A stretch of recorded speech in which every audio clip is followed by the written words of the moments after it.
Bueno, Galit, se están cumpliendo 30 años del atentado a la embajada. ¿Qué representa para el Estado de Israel este nuevo aniversario sin justicia?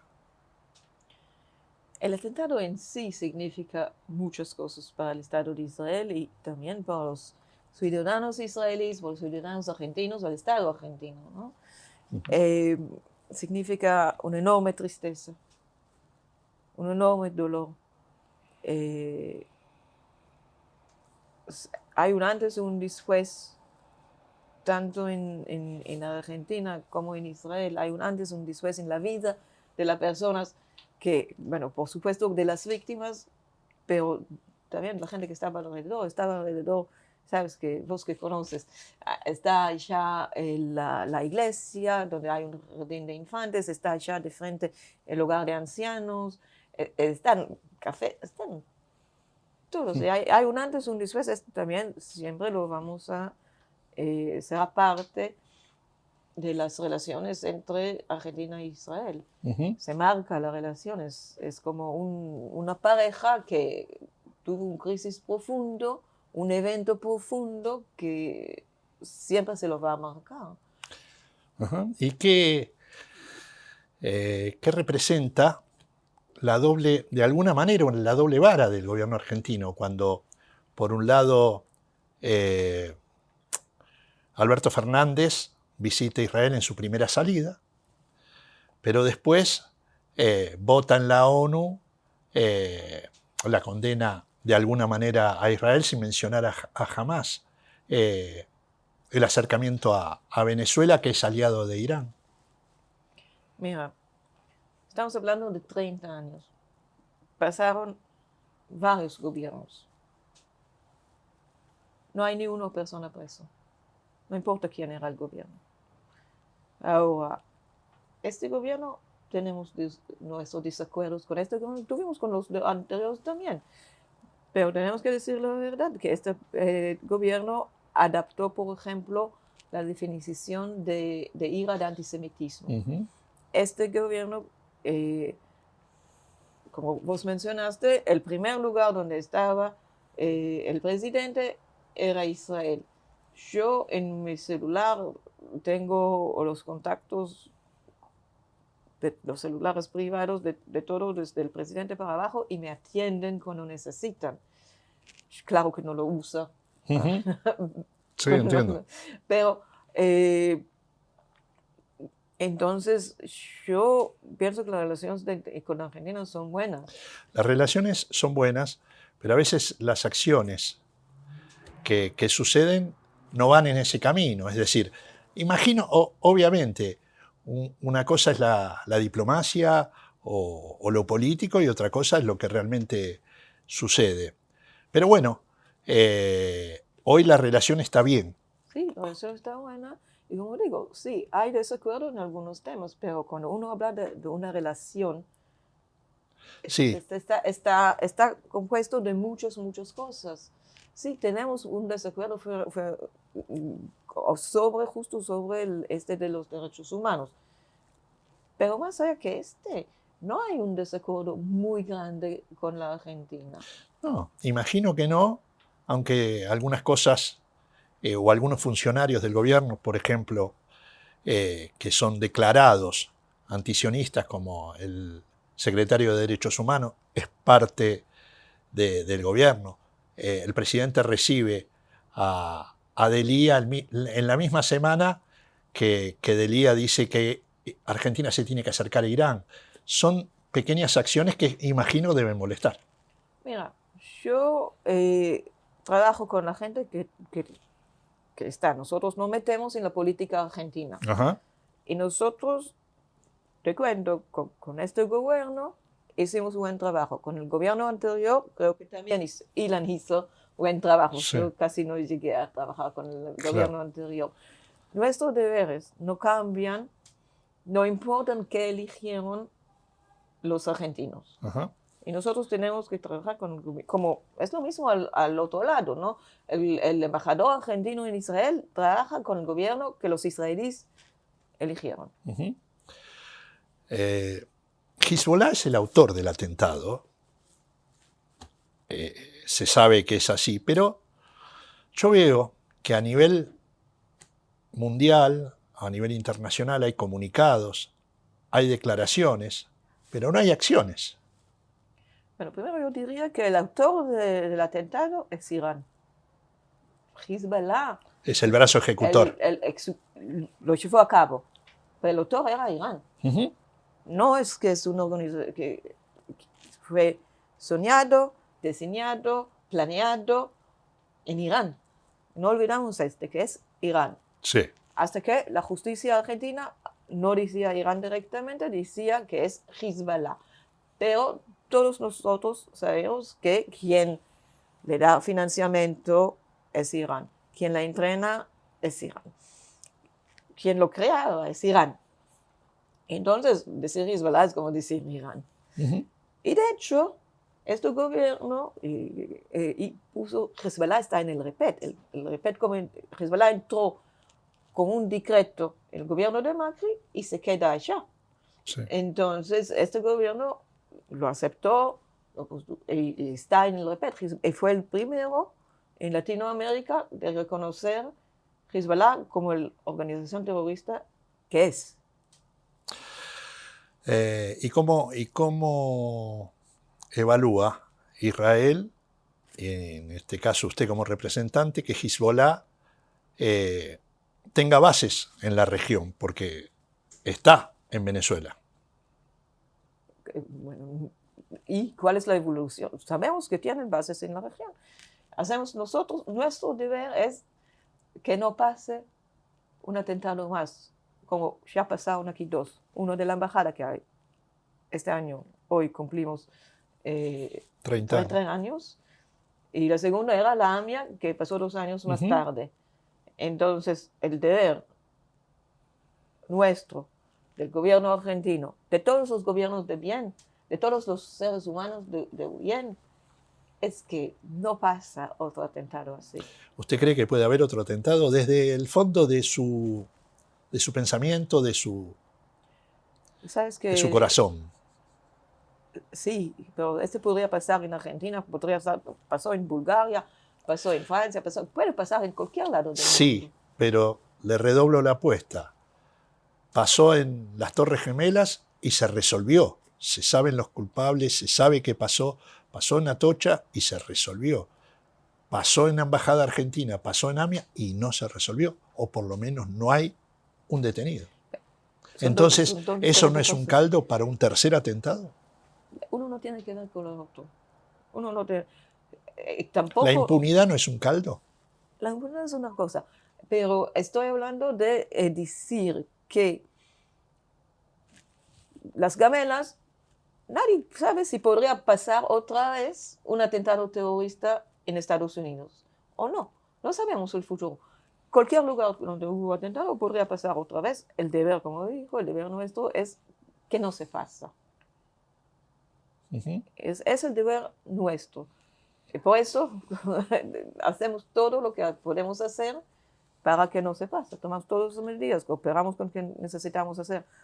Como estoy diciendo, no es un esfuerzo solamente de Israel, es un esfuerzo común de los países de bien. Uh-huh. ¿Qué siente usted cuando de repente, sin entrar nuevamente en el tema de la presencia del gobierno argentino, pero cuando hay un acusado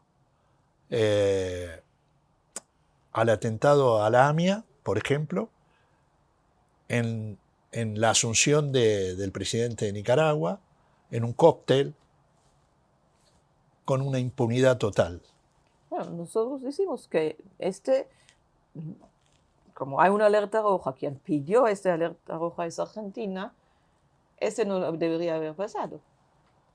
Pero te digo la verdad, que yo tengo muy poco confianza que las autoridades nicaragüenas habían hecho algo. Uh-huh. Pero no trabajo en Nicaragua, no sé con detalles, pero las alertas rojas son argentinas. Ahora vamos a entrar un poco en su gestión, desde que llegó. Sabes que es para terminar, ¿no? No. Bueno, ahora entraste.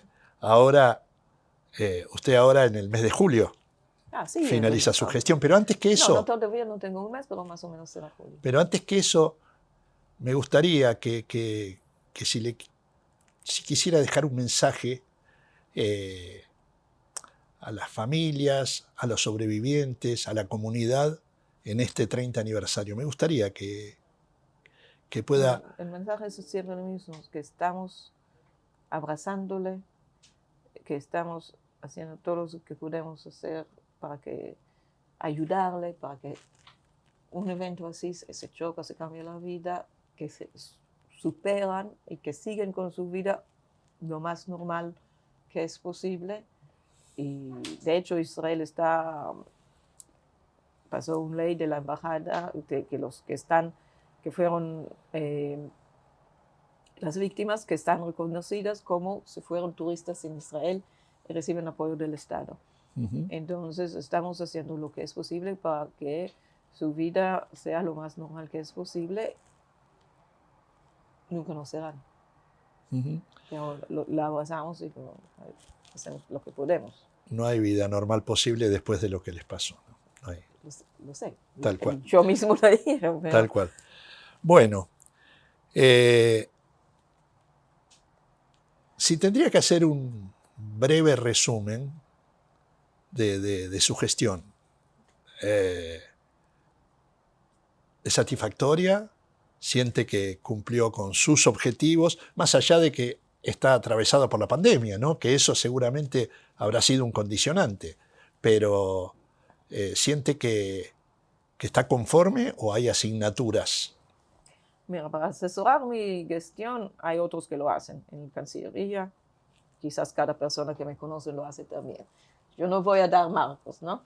Pero estoy feliz que tenemos cosas que cumplimos. Por ejemplo, la segunda vez que un presidente argentino visitó en Israel fue en su gestión. Es mi gestión. Por ejemplo, cuando nos tocó la pandemia, cambiamos muy rápido nuestra forma de trabajar e hicimos proyectos, de mi opinión, maravillosos, como fue el hackathon sobre la soledad en la tercera edad, que hablamos de esto la última vez, como hacemos también en el campo económico, hicimos cursos online sobre la innovación israelí, hicimos cooperación en el campo de salud, justo hicimos varias, también hubo una misión que visitó aquí estudiando la posibilidad de desarrollar la vacuna israelí aquí. Al final no hay una vacuna israelí, pero hicimos en cualquier campo que vos puedes pensarlo. Hubo una reacción inmediata, ¿no?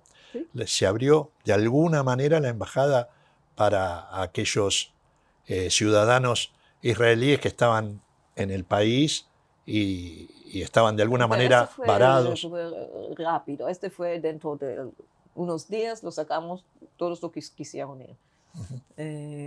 Esto fue, incluyendo que llegó un avión de ELAL que aterrizó por la tercera vez en la historia, cuando no hubo ningún avión que aterrizó, ELAL sí. De un lado trajo los shohatim, los que hacen la tercera, y de otro lado sacó los israelíes que no quisieron volver a Israel. Habló de buenas relaciones con el gobierno argentino y yo tengo en la cabeza cuando se puso fuerte con el tema de la carne kosher. Como te digo, es como una relación entre parejas. Que tenemos nuestros desacuerdos. Pero de hecho, mira qué bien, yo salí fuertemente, el gobierno hizo lo que hizo, llegamos a una solución.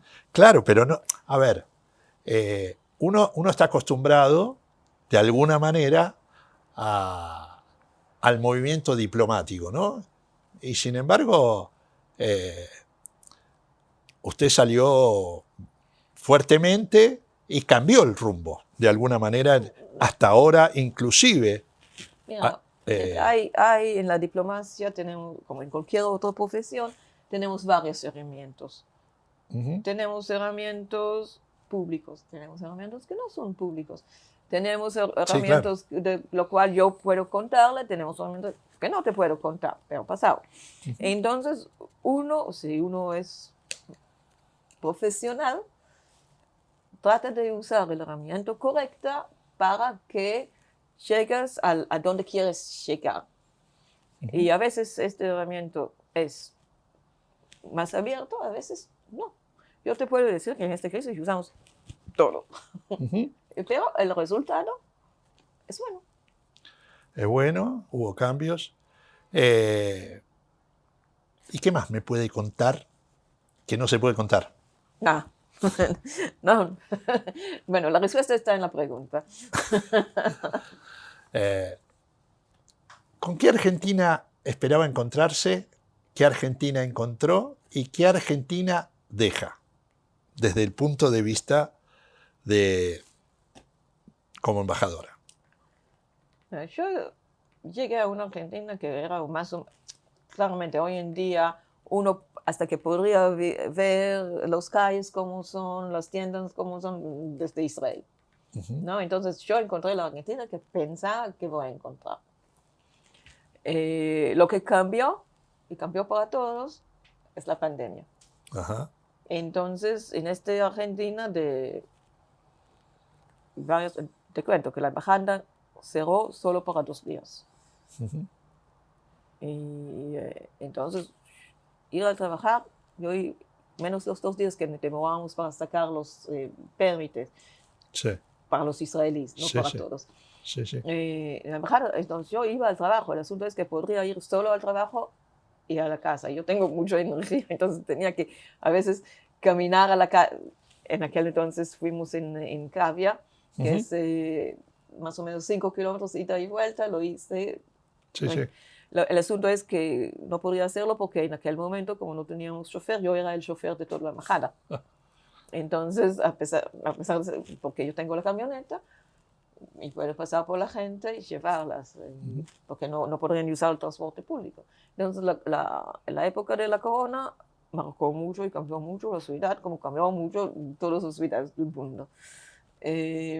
Ahora todavía no se regularizó, pero estamos volviendo más o menos a lo que era antes Buenos Aires. Ujú. ¿Considera que hay mucho antisemitismo acá en la Argentina? Bueno, la pregunta es cómo lo mides.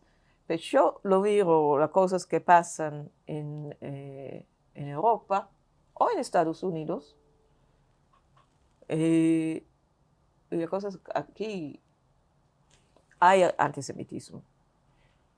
Si es tan grande como hay en otros países, no conozco suficiente porque lo que vi es menos. Es menos. Sí. ¿Se mezcla mucho el antisionismo con el antisemitismo? Digamos, hay gente que no entiende que es lo mismo. Sí, supongo que hay gente que no entiendo, pero es parte de nuestro deber es explicar esto. De explicarlo. ¿Se considera una embajadora convencional o sale de los moldes por... Interactúa en Twitter mucho, en las redes, eh, le gusta el fútbol, va a los estadios? ¿Se considera convencional o sale de alguna manera del molde? Yo te hago una pregunta. Vos, que sos periodista, ¿te consideras convencional o no? Yo no, No. no. Bueno, yo no te puedo decir porque la definición de convencional depende de cada uno. Ahora, hoy en día, No, pero están esos embajadores o diplomáticos estructurados que se paran firme. No es su caso, digamos, es una bueno, persona que rápidamente empatiza, le gusta interactuar. es lo que hacen Bueno, el mundo diplomático cambió de aquel entonces, siglo XVIII, cuando el embajador o la embajadora podría anunciar la guerra. Claro. ¿no? Ya el mundo diplomático cambió. Por ejemplo, el mundo diplomático ahora, tanto yo como la embajada, están presentes en las redes sociales. Antes un embajador no podría comunicar con, digamos, lo llamamos la calle, Sí. ¿no? Porque tenían sus círculos, todo fue frontal y no podríamos, lamentablemente, no podríamos llegar a señor fulano que está sentado no sé, en Sí, en cualquier parte del Ushuaia, mundo. el Sí, fin del mundo, sí. ¿no? Entonces, ahora tenemos estas herramientas. Si no las usamos, perdimos.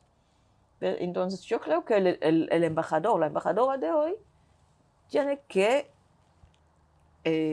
cambiar, evolucionar con como evolucionó el mundo.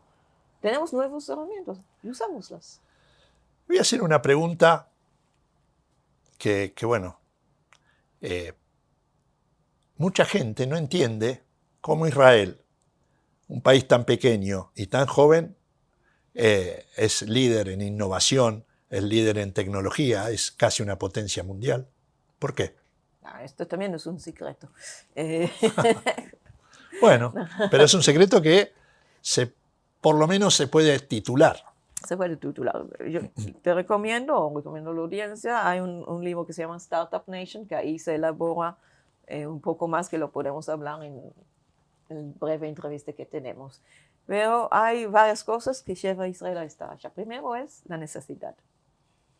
Como nosotros no teníamos, no sé, recursos naturales, como tiene Argentina, teníamos que vivir de algo. Entonces necesitamos inventar algo, primero. Segundo es, la cultura israelí es así. Primero es, no tenemos miedo de fracasar.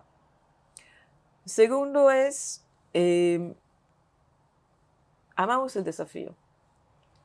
Cuando vos me digas, no puedes hacerlo, veremos.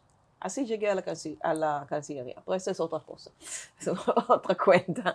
Entonces, toda la cultura israelí es así. Y también el gobierno ayuda. El gobierno 4 puntos, no recuerdo el número exacto, del PBI. El PBI. Está invertida en startups, en dar la oportunidad a gente que tienen idea, que tienen un modelo, que se lleva adelante y que van a llegar al producto. No sé la cifra ahora, cuando yo llego de un background de ciencia. Sí. En aquel momento, yo tengo una maestría en microbiología. En aquel momento, creo que era 2 de cada 10 proyectos fracasaron. Es decir, que todos fueron exitosos. Sí. Entonces... O sea, se miraba los 2 exitosos y no los 8 que fracasaron. Sí, porque vamos a crear 8 nuevos. Entonces, de estos 8 o 10 nuevos, vamos a tener 2 éxitos más. Siendo vanguardia, uno ve que la embajada de Israel en la Argentina hay muchas mujeres. ¿O no? No sé, la verdad que nunca no miré si hay paridad de género o no. ¿Hay paridad de género? No A sé. mí yo veo mujeres y veo que en los últimos 3 cadencias, 3 gestiones, como embajadoras hubo 2, usted Sí, y Dorit. pero quien me reemplaza es hombre.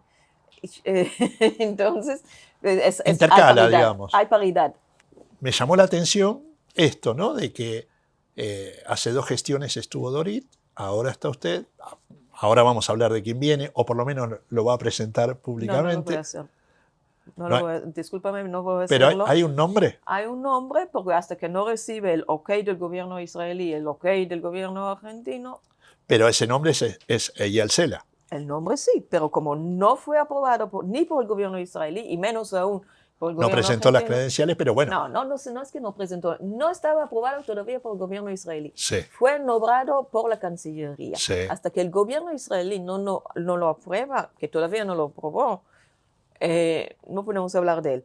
Después que el gobierno se lo aprueba, tenemos un proceso que vamos a pedir la beneplácito del gobierno argentino, y después él va a venir, va a presentar eso, todo un proceso. Es todo un proceso burocrático que normalmente se cumple, pero es muy difícil que no sea. Pero bueno, no importa, es un tema mío. No la pongo en el compromiso Hasta por lo menos hasta que el gobierno israelí no lo aprueba, no lo voy a hablar de él, y de todas maneras no voy a hablar de Bueno, él. pero podemos hablar de usted, ¿sí? Eso sí. Bueno, ¿cómo sigue la vida? Yo tengo una fecha, no la voy a decir, pero tengo una fecha que usted dejaría el cargo un poquito después de mitad de año. Pero bueno, ¿cómo sigue? No, la verdad, yo no tengo una fecha, es mejor, quizás me cuentes cuando me voy, porque yo todavía no lo sé. Los periodistas investigamos todo. No, porque es que yo y mi sucesor tenemos que ponernos de acuerdo. Ya sé. Entonces, como él mismo no comenzó este tema porque todavía no está aprobado por el gobierno, como digo. Bueno, yo pienso que será alrededor de julio, la mitad de julio, pero todavía no hay una fecha definida.